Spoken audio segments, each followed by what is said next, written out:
Anyway, guys, welcome to Truly Entertainment. Thank you so much for joining me. Don't forget to subscribe, to like it, comment.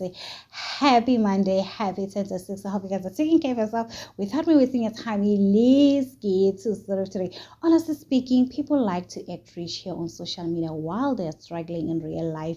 So, guys, Umpumelele is currently trending for all the wrong reason. I know Umpumelele is not perfect, but this time, guys, people are saying they stand with Umpumelele on this one. So, people are currently dragging Pumelelo for buying Ackerman's clothes for Vuyokazi's kids. Meanwhile, Ackerman is actually expensive these days and really has a cute baby clothes. Social media is a funny place because some of the people who are complaining about the Ackerman clothes from Pumelelo cannot even afford those clothes, guys. They are here complaining, Guys, what is wrong with us? I saw this post. Someone say salary yakhe 14K, and people were saying that's nothing.